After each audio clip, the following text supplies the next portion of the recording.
Cutting waste എവിടെ കൊണ്ടിട്ട് അടിക്കാമെന്നുള്ളതാണ് നമ്മൾ നോക്കുന്നത്. അപ്പം നമുക്ക് ഇവിടെ എത്ര ഷീറ്റ് വരുന്ന അതിനനുസരിച്ച് എങ്ങനെയാണ് പറഞ്ഞു തരാം. അങ്ങനെ നമ്മൾ ഷീറ്റ് എടുക്കുമ്പോൾ ഇവിടുന്ന് സ്റ്റാർട്ട് ചെയ്ത് ഷീറ്റ് എത്ര വരുന്നെന്ന് നോക്കിയാൽ മതി. ഇവിടുന്ന് ഒരു ഷീറ്റ് ആയിരിക്കണം നമ്മൾ നോക്കണ്ട. ഈ കാണുന്ന സ്റ്റാർട്ടിങ് വെച്ചിരിക്കുന്നുണ്ട്, ഇപ്പോൾ കൊണ്ടുവച്ചേ. ഇവിടുന്ന് അങ്ങോട്ട് ബാക്കിലോട്ടുള്ള ഷീറ്റ് വേണം നമ്മൾ നോക്കാനായിട്ട്. ഈ കട്ട് ചെയ്ത ഷീറ്റ് എന്നുള്ളത് നേരെ ഇതിൻ്റെ ഓപ്പോസിറ്റ് ഇവിടെ വിട്ട് അടിക്കാൻ പറ്റും. നേരെ ഓപ്പോസിറ്റ് കയറിയിട്ടാൽ അപ്പൊ നമ്മൾ നേരത്തെ പറഞ്ഞ കണക്ക് തന്നെ ഈ ഷീറ്റ് ഇത്രയും നമ്മൾ ഇവിടുന്ന് കട്ട് ചെയ്ത് കൊണ്ടുവന്നിട്ട് അടിച്ച് ഈ ഷീറ്റ് അളവെടുക്കുമ്പോൾ നേരത്തെ നമ്മൾ പറഞ്ഞൊരു മെത്തേഡ് ഉണ്ടല്ലോ. അപ്പൊ ഇവിടുത്തെ ഈ ടേപ്പറിന് ഈ ടേപ്പറിന് വ്യത്യാസം വരും, ഓരോ ഷീറ്റിനും വ്യത്യാസം വരും.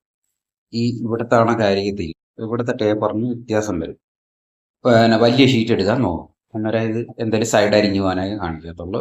അത്രയും ഷീറ്റ് നമ്മൾ വലിയ ഷീറ്റ് എടുക്കുക. 10 അടിയുടെ ഷീറ്റാണ് 12 അടി എടുക്കുക, അല്ലെങ്കിൽ